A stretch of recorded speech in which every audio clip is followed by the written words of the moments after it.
Bon, je vais parler plus fort alors pour remercier tout le monde et faire le wrap-up de cette journée parce que je sais que voilà, vous avez encore beaucoup de choses à vous dire et puis il y a encore du café et des petits... Et il y a un cocktail. Il y a un cocktail, me dit Françoise Fanary.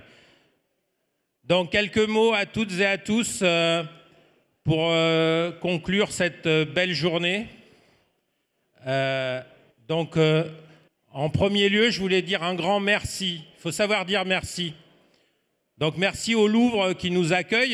C'est un lieu emblématique. Carte bancaire a été créée il y a 40 ans ici dans le bureau de Pierre Bérégovoy. Et tout à l'heure, le conservateur du Louvre nous rejoindra, je pense, pour recevoir le chèque qui sera dû à vos efforts de pédalage sur les vélos, puisque chaque tour de pédale a contribué et contribuera à la rénovation du Louvre, et je vous en remercie. Donc, merci à vous, les cyclistes, d'un jour.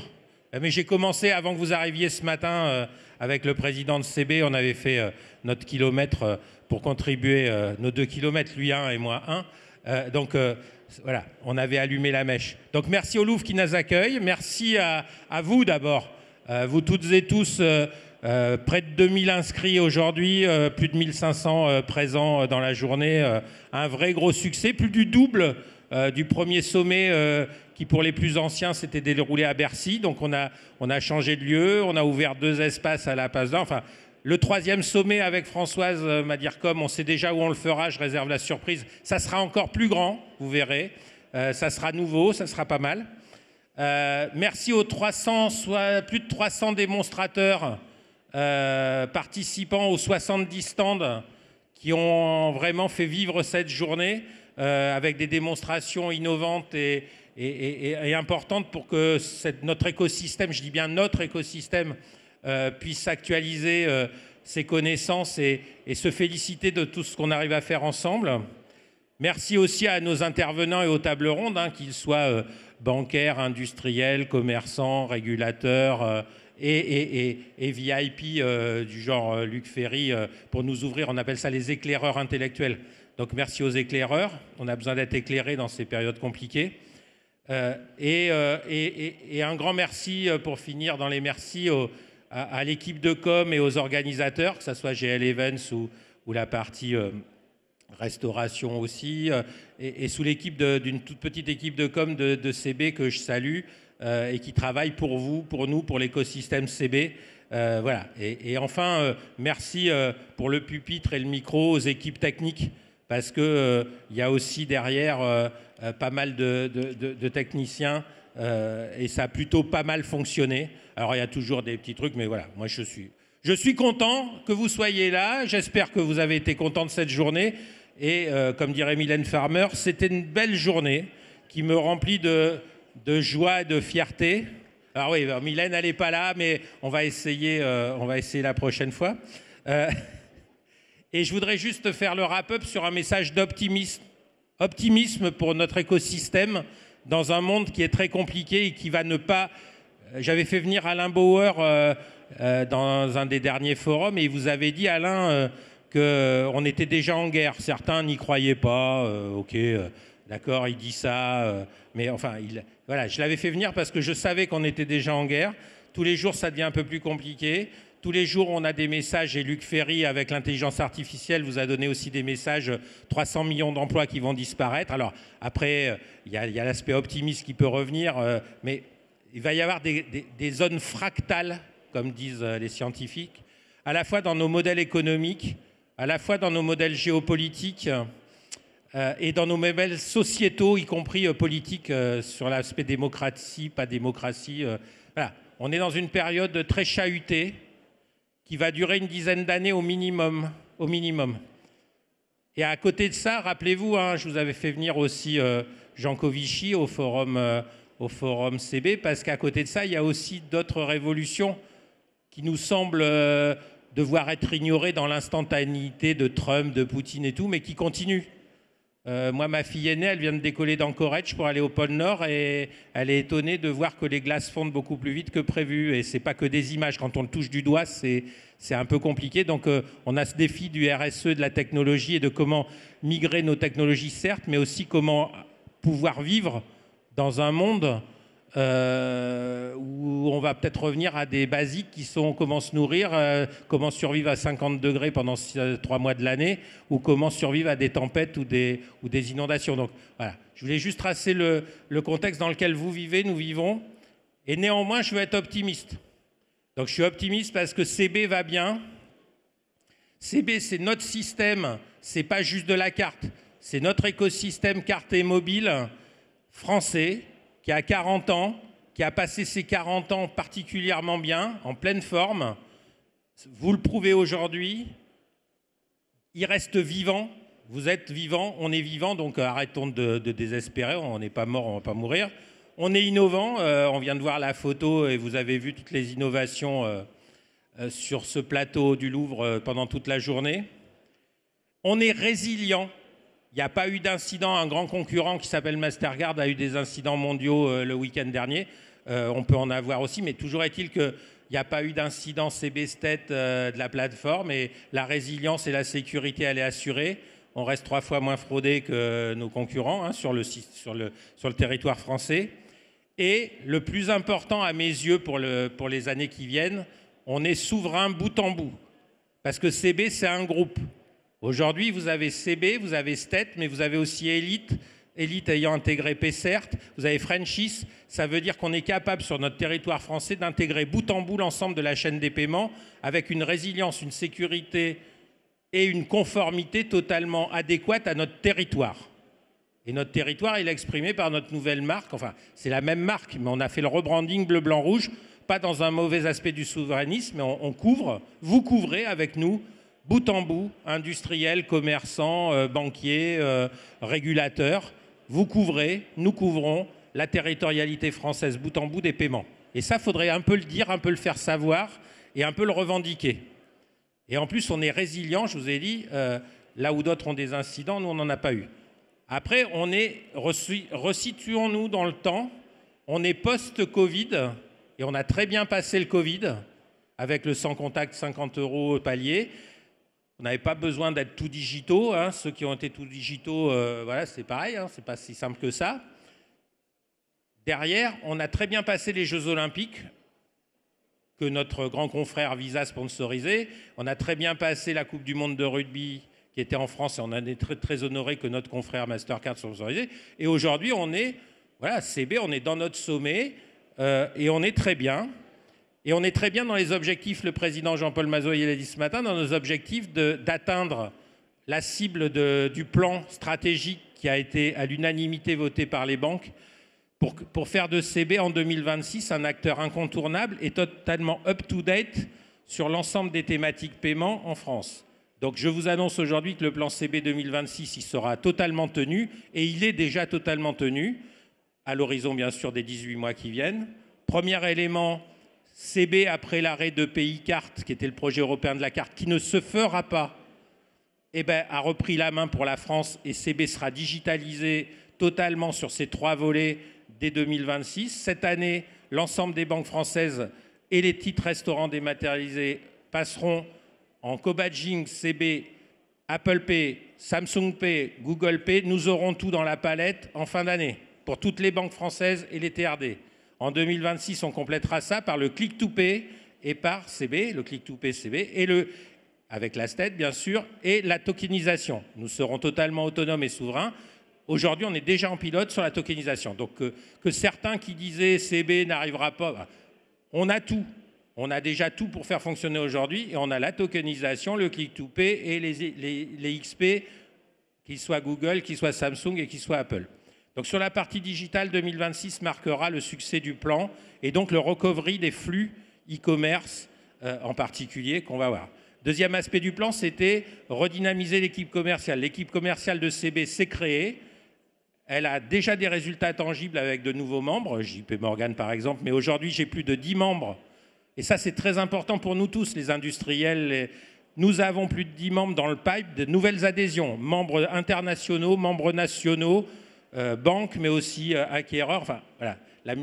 C'est vraiment important de sentir qu'aujourd'hui, CB redevient attrayant pour pas mal d'acteurs, même beaucoup d'acteurs, qu'ils soient nationaux ou internationaux. Et troisième volet du plan, c'est notre réunion d'aujourd'hui, c'est le faire savoir. Et là, franchement, depuis ce matin, du film qu'on a eu, des affiches que vous avez dû voir dans les différentes campagnes qu'on a pu faire, à notre nouveau logo bleu, blanc, rouge, qui est de plus en plus diffusé, y compris en e-commerce, clairement, on essaie, avec de la pédagogie, de remédier carte bancaire et je dis bien notre écosystème. Grâce à vous les industriels, grâce à vous les commerçants, il faut qu'on le remédie auprès du citoyen et du consommateur français. Donc je compte sur vous, c'est très important. Aujourd'hui, c'est de la pédagogie plus que de la technologie. On a tout ce qu'il faut le faire savoir et il faut que l'usage se fasse. Payer CB, c'est payer français. Et le payer français a une valeur aujourd'hui. Et il n'a pas qu'une valeur politique. Il a une valeur de protection de nos citoyens. Sur la fraude, j'y reviendrai pas. On est sécurisé, on fera tout. Alors, j'appuie pas trop là-dessus parce qu'il suffit de dire ça et le lendemain, on a une grosse attaque. Mais toujours est-il qu'aujourd'hui, la plateforme CBStat est une des plateformes les plus sécurisées au niveau mondial pour le paiement par carte. Enfin, la souveraineté. Je vois mon régulateur au bout de la salle. Tous ensemble, on a mis quand même la DSP2 en route, hein, et on l'a bien fait. On a bien mis pendant le Covid, on a été résilient, comme je vous ai dit, et heureusement qu'on était là, tous ensemble, hein, parce qu'en 6 semaines, on a réussi. Dernièrement, des journalistes me posaient encore la question. Bah oui, en 6 semaines, on a fait le 50 €, y compris avec Visa et Master, y compris avec les industriels, y compris avec les e-commerçants, y compris avec les commerçants, petits et grands. Et tout ça, ça a été fait sur toute la France, d'un seul coup. Et ça a marché. Et on l'a testé. Heureusement qu'on l'a testé dans nos filiales et tout. On n'avait pas appelé Palo Alto ou je ne sais pas où. Parce que si on avait appelé Palo Alto ou je ne sais pas où, on ne serait pas... Voilà. Donc voilà. Toujours est-il que c'est pas mal de pouvoir se débrouiller tout seul sur notre territoire dans des moments critiques. Et ça, c'était un virus qui nous attaquait, mais il peut nous arriver d'autres attaques. Et dans le paiement, vous savez très bien, pour ceux qui sont dans les sujets de sécurité, qu'en ce moment, il y a des attaques. Et elles ne vont pas s'arrêter. Et là encore, notre écosystème, il est protecteur.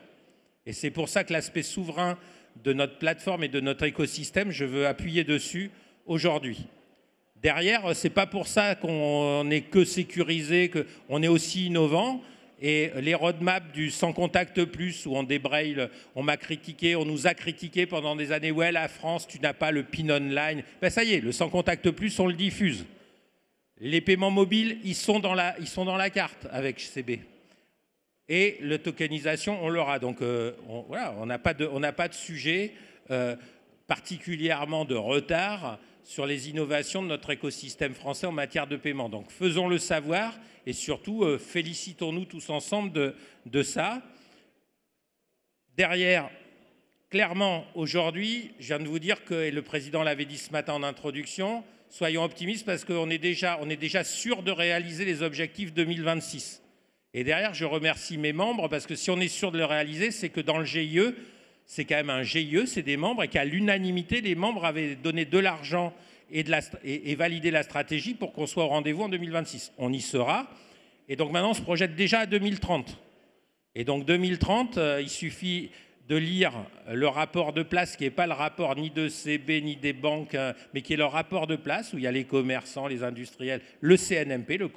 D'ailleurs, c'est très important d'avoir ce ce comité national des moyens de paiement, qui mélange le scriptural et le fiduciaire. Très important aussi.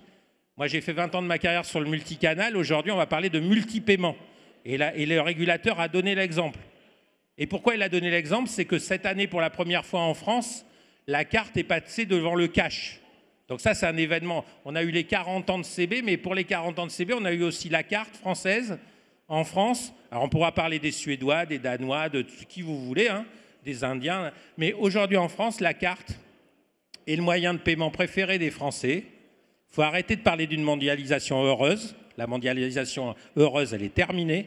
Donc on repart territorial. Et en territorial, c'est pareil. On n'est pas tous sur le digital comme les pays du Nord. On est clairement à la fois digitaux, mais en majorité sur la carte, 48%, qui est passé juste cette année devant le cash. Donc jusqu'à présent, c'était le cash. Et le paiement mobile, c'est 4%. Donc 48% la carte, 43% le cash, 4% le paiement mobile et le reste c'est 5% de virement et de chèque. Ça c'est pour la population française, c'est pas le corporate, hein, c'est les détails. Je veux dire par là que clairement, la carte, et pour les 10 ans qui viennent, restera le facteur de forme en France de paiement préféré des Français. Et donc, on se doit de le sécuriser et de le faire évoluer. De le faire évoluer, on l'a fait évoluer dans le digital, parce que contrairement à plein d'autres pays, les paiements mobiles en France, ils sont faits par carte. Aujourd'hui, et le e-commerce, si je vais en Allemagne, PayPal a 70% de part de marché. En France, c'est CB qui fait les transactions e-commerce en grande majorité. Donc, quelque part, on a vraiment une plateforme totalement opérationnelle sur l'ensemble de notre territoire, mais aussi complètement perfusante dans toute notre société. Et ça, faut qu'on l'assume ensemble. Et ce n'est pas pour ça qu'on ne va pas ralentir l'innovation, qu'on ne va pas dire quoi. Mais je n'aurais que l'exemple des Suédois qui étaient partis dans une société cashless, full digital, en disant que même certains se mettaient des puces. Des Suédois se sont mis des puces, vous le savez bien, sous la peau pour ne pas attendre pour faire des paiements. Voilà. Donc c'était sympa, sauf qu'aujourd'hui, au nord de l'Europe, les gouvernements concernés leur disent non, non, non, non, non. Tu vas reprendre un peu de cash et puis la carte, on va regarder. Donc voilà. Donc il faut être complémentaire, multi-paiement et CB. Et dans cette stratégie-là, avec au centre et au cœur du modèle, la carte. Et elle restera, qu'elle soit facteur de forme physique ou qu'elle soit dématérialisée, pas de problème chez CB et avec grâce à vous, on sait le faire. Dernière chose, à l'horizon 2030, donc ce que je suis en train de vous dire, c'est que ceux qui rêvent d'une grande rupture, instant de paiement, wallet, avant l'horizon 2030, voire 2035, il n'y aura pas de rupture. Il y aura des évolutions vers, mais il n'y aura pas de rupture, la carte restera au centre, elle vient juste de passer devant les espèces. Derrière, on a un autre enjeu pour consolider notre système, au-delà des adhésions, au-delà d'être up-to-date sur les offres digitales, c'est de retrouver les gens qui sont partis de CB pour des raisons opportunistes. Donc là-dessus, clairement, le CNMP, l'horizon 2030, et moi je le défends en tant qu'administrateur de CB, sur l'horizon 2030, j'ai la volonté de convaincre ceux qui sont partis et qui ne sont pas co-badgés. Je vais essayer avec mes équipes et l'ensemble de l'écosystème CB d'essayer de leur démontrer en le matérialisant clairement, 10 fois moins cher, 3 fois moins fraudé, que le co-badging, c'est le meilleur des deux mondes. C'est le meilleur des deux mondes parce que si un réseau s'arrête, l'autre peut le backuper. C'est le meilleur des deux mondes parce que tant que tu es en France, tu profites de l'économétrie française, 10 fois moins cher, 3 fois moins fraudé. Quand tu passes les frontières, que tu sois avec Visa ou Mastercard, c'est pas grave, mais voilà. Et derrière, en résilience, c'est pas mal parce que quand on a un gros souci comme le Covid ou qu'on a une grosse attaque, c'est plutôt bien de pouvoir se réparer sur le réseau national. Donc, co-badging, je sais que nos régulateurs et la CNMP en a fait un axe fort. Il est écrit que l'écosystème doit défendre cette notion, que l'écosystème doit défendre la plateforme souveraine CBSTET. Ce n'est pas juste des mots. C'est plus de 4 à 5 milliards par an d'économies pour les commerçants, le système. C'est 3 fois moins de fraude. Et puis, c'est de la sécurité des datas personnelles, puisqu'aujourd'hui, un des enjeux, c'est la data personnelle. Et à l'issue de notre plein gré, parfois, plein de données partent dans des zones où on ne sait pas. Et ben nous, CB et STET, on est là pour dire que tant que c'est CB et STET, elles ne partent pas n'importe comment et n'importe où. Ça, on peut l'assurer parce qu'on est avec vous, on est bout en bout. Donc cet axe de souveraineté Horizon 2030, il est pour moi fondamental. Donc pour finir, je suis super heureux, super fier d'être administrateur de CB et d'avoir été avec vous toutes et tous aujourd'hui rassemblés. Il y aura un 3e sommet dans un an et demi, je vous le dis déjà, voilà, c'est déjà préprogrammé, je sais où ça sera et vous verrez, ça sera encore mieux qu'aujourd'hui. Dans les rêves que j'ai pour les années qui viennent, on a le droit, hein, il y a The Dream, il faut rester des enfants. J'ai le rêve que le monde politique qui n'est pas totalement représenté aujourd'hui vienne, c'est la 6 ou 7e fois que je le dis depuis, je suis administrateur depuis 9 ans, hein. Donc j'ai eu qu'un ministre en 9 ans, mais bon, il faut que le monde politique conçoive ou réalise que la filière des paiements que vous représentez, pas que CB, hein, que vous représentez, est une filière au même titre que la défense, avec Thales, avec MBDA, avec Dassault, qui doit être regardé en termes de filière. Vital. J'ai l'impression que dans notre écosystème politique, on n'a pas encore assez fait le boulot. Donc, c'est un appel à vous toutes et tous de bien expliquer qu'on est vitaux pour l'économie française, mais aussi pour la vie de nos citoyens. C'est pas que le paiement, c'est du pognon, mais c'est pas que du pognon. Soyons clairs, c'est pas que de l'argent. C'est de la maîtrise de notre citoyenneté, au-delà de notre souveraineté. Donc j'ai un rêve, c'est que l'ensemble des acteurs publics, alors avec l'aide de notre régulateur et du CNMP, qui vraiment diffuse d'ores et déjà ce message, mais on peut encore faire la mayonnaise un peu plus intense. Donc à 5 ans, j'ai ce rêve-là, et puis j'ai ce rêve que cette filière qui émergerait peut-être, y compris incluant des débats politiques qui avaient été évoqués dans les discours de la Sorbonne de notre président, les premiers discours de la Sorbonne où il évoquait ces filières, qui aujourd'hui sont réévoqués dans la défense et avec le nouveau chancelier allemand et tout. Donc mon deuxième rêve, c'est, et pourquoi pas, même si l'Europe de la carte à 27 ne se fait pas, la BCE vient de publier un rapport que je vous appelle à lire. Il y a encore 9 survivants comme CB dans l'Europe qui traitent 39% des flux européens. Ils les traitent bout en bout. Il y a la France, il y a l'Italie, la Belgique, l'Allemagne, le Portugal, la Slovénie, la Bulgarie, j'en oublie un ou deux, mais enfin, il y en a. Il est possible, il serait peut-être intéressant de regarder comment, sur la base de CB qui pèse 20 à 25% du poids de ces survivants, nous représentants, vous représentez 20 à 25% donc on peut peut-être repartir un peu de là. C'est un peu, je citais Dassault, je citais MBDA, je citais Thales pour la défense, ou je citais le nucléaire avec les Anglais. Voilà, donc mon deuxième rêve, c'est en complémentarité de ce qui se passe sur Wero, sur les wallets. Il n'y a pas que Wero, la communauté française et CB soutient Wero, mais il y a Bizum au sud chez les Espagnols, il y a Vips au Danemark pour les wallets. Mais la carte, je viens de dire, elle va rester notre facteur de forme essentiel. CB va bien et grâce à vous, CB ira encore mieux en 2030 parce que du Roco-badging va venir, parce que des nouveaux adhérents vont venir, parce qu'on sera up-to-date sur le digital. Ben, pourquoi pas en faire profiter ou pourquoi pas s'interconnecter, se soutenir avec les survivants que je citais là. Il y avait notre ami belge dans la salle, il y a des Allemands qui sont passés. Voilà, il y a des réflexions. Je pense que dès que ces réflexions dépassent la France, elles nécessitent une réflexion, une impulsion politique. C'est pour ça que je reprends mes 2 derniers rêves. Un, il faut qu'il y a une détermination tous ensemble à vendre notre filière, à promouvoir notre filière paiement comme un actif vital de la souveraineté française. Et puis, au titre de l'Europe qui doit aujourd'hui se conforter, on a une injonction collective, je pense, en pesant 25% de part de marché du paiement carte retail en Europe, de dire est-ce qu'on ne peut pas faire quelque chose avec des survivants? Alors après, tout de suite, l'économie européenne dit ben oui, mais si tu fais pour les 27 d'un coup. Ben, peut-être que maintenant, la réalité du monde dans lequel on vit, c'est déjà faire avec ceux qui savent faire. Et puis après, quand on a bien fait et qu'on s'est consolidé, tendre la main aux autres.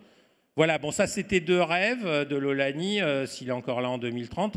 Mais bon, donc moi je voulais finir sur vraiment un grand merci, une grande notion d'optimisme dans ce monde instable, mais ne soyons pas naïfs. Nous avons devant nous des challenges importants pour garder notre souveraineté et nos 40 ans de valeurs industrielles, commerciales et citoyennes de CB.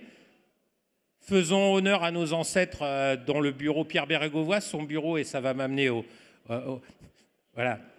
monsieur qui nous accueille aujourd'hui, puisque le Louvre nous accueille aujourd'hui, et le Louvre a gardé intact le bureau de Pierre Bérégovoy, si vous voulez savoir. Et c'est très bien. Parce que le ministère des Finances, l'histoire s'est écrite ici, et l'histoire de CB s'est écrite ici. Et donc je suis très, très heureux de boucler cette journée du 2e sommet CB avec M. Gaborio, administrateur du Louvre, qui quelque part nous accueille. Bonsoir monsieur. Et pour lequel vous avez pédalé. Pardon. 500 km, me dit Françoise, donc bravo, alors là, moi, je vous applaudis. Donc, pourquoi on est là? On est là parce que Bérégovoy a créé le GIE. On est là aussi parce que, on voulait remettre un chèque, mais on ne savait pas si vous alliez pédaler ou pas. Bon, vous avez bien pédalé et je vous en remercie. Et puis on est là aussi parce que le président de la République, il y a quelques semaines, il est venu et il a dit qu'il faut lancer une rénovation du Louvre et tout. Et donc CB étant inclusif, citoyen, et comme on est voisins, on a dit quel plus beau lieu et quel plus beau lieu message derrière le président de la République, dire que l'écosystème CB que vous représentez, industriel, banquier, commerçant, régulateur, soutient aussi à son petit niveau, mais en pédalant, en faisant des efforts, cette rénovation du Louvre. Donc je suis très heureux et je vais vous remettre un chèque. Mais avant de remettre le chèque, je voudrais vous poser une ou deux questions. Moi j'adore ce lieu du Louvre. Donc le président de la République nous a annoncé un programme ambitieux de rénovation. Donc, comme il l'a fait pour Notre-Dame. Donc, est-ce que vous pouvez nous en dire un peu plus sur les étapes de ce programme? Et puis, en deuxième question, là, un peu plus fun. Bon, vous avez votre star qui est la Joconde. Hein. Nous, on a la star, c'est le sans contact dans le paiement. Mais bon, vous avez la Joconde. Au-delà de la Joconde, dans cette assemblée et dans le Louvre que vous allez rénover, quel serait votre conseil d'expert? Quel est l'endroit ou l'œuvre qu'il faut qu'on aille voir et qui est moins connue? Voilà, donc, mais déjà, quel est le programme de rénovation? Et puis après, dans cette rénovation, c'est quoi le lieu ou l'œuvre qu'il faut voir, et en dehors de la Joconde, bien sûr. Merci beaucoup en tout cas pour votre soutien. Vous l'avez compris, suite aux annonces présidentielles d'Emmanuel Macron le 28 janvier dernier, le Louvre, un peu plus de 300 000 mètres carrés de plancher, 14 km de galeries. Donc on parle d'un bâtiment qui est complètement hors norme, complètement gigantesque, a en effet des sujets de maintenance. On fait ce que l'on peut et du mieux que l'on peut pour maintenir en très bon état de conservation ce palais qui a été initié il y a 800 ans et dont la construction s'est échelonnée jusqu'il y a 35 ans avec la pyramide qui a été la dernière étape de construction de ce palais du Louvre. Le gigantisme nous impose évidemment beaucoup d'engagement, mais nous avons parfois un peu de retard. Et comme a pu le signaler et le souligner Emmanuel Macron, nous avons des équipements qui ont vieilli, certains équipements qui n'avaient pas été rénovés il y a 35 ans au moment du Grand Louvre et de la construction de la pyramide. Donc des armoires de climatisation qui ont 40 ans, 50 ans, qui fuient, qui mettent en danger les œuvres que nous abritons. Nous avons aussi des toitures qui fuient. Et donc nous avons régulièrement des plafonds avec des auréoles. On connaît ça dans le paiement, on a le problème d'infrastructure, c'est sur les infrastructures. En tout cas, je veux souligner que nous partageons, hormis votre lieu de naissance, le bureau de Pierre Bérégovoy au Louvre, nous partageons aussi cet amour de la France et d'un certain... d'une présence forte. Vous avez un très beau logo depuis peu. Les projets de rénovation vont s'échelonner sur 15 ans. Le ministère va nous aider en partie, mais nous avons évidemment besoin de la générosité de nombreux mécènes. Et je suis très heureux de savoir que CB souhaite être au rang de ces mécènes. Et je vous en remercie au nom du Louvre. Et la deuxième question que vous posiez, les œuvres qui ont besoin d'être rénovées et qui nous intéressent particulièrement, en dehors de la Joconde, qui est aussi une œuvre pour laquelle on évite le contact. Donc c'est aussi une œuvre sans contact, avec une mise à distance des visiteurs. Eh bien, on a rénové ces dernières années toute une série de très grands formats peints par Eugène Delacroix. Vous en connaissez au moins un sur ces 4 grands formats qui ont été rénovés. Il y a La Liberté guidant le peuple, qui était très sale, très abîmée. Nous avons aussi rénové une gigantesque fresque orientaliste qui s'appelle La mort de Sardanapale, une débauche de chevaux, de bijoux, de corps féminins absolument merveilleux et qui avait très très mal vieilli. Nous avons ensuite Les femmes d'Alger et enfin un dernier tableau qui était Les massacres de Scio, donc un tableau un peu plus politique. Et ces 4 gigantesques tableaux que l'on peut admirer dans nos salles rouges étaient en mauvais état, assez illisibles et assez abîmés. On a donc dû les rénover et ils sont maintenant offerts à votre admiration. C'est tout simplement les tableaux que je vous propose comme alternative à la Joconde.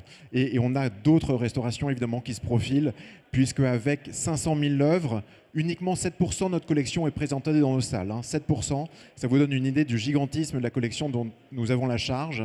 C'est évidemment un travail absolument sans fin. Et voilà, donc les Rubens peut-être.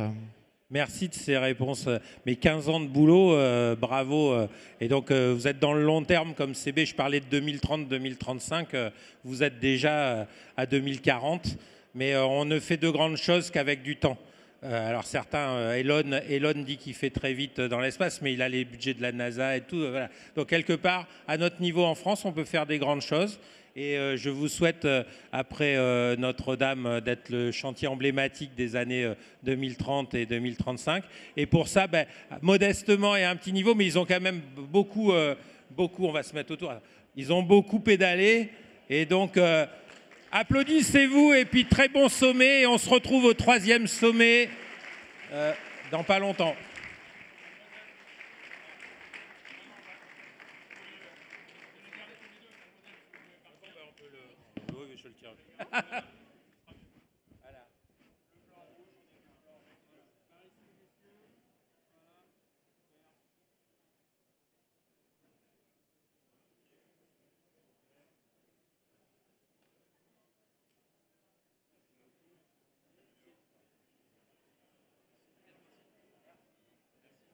Et donc, bon cocktail de clôture à tout le monde et à bientôt, 3e sommet. On continue et on accélère.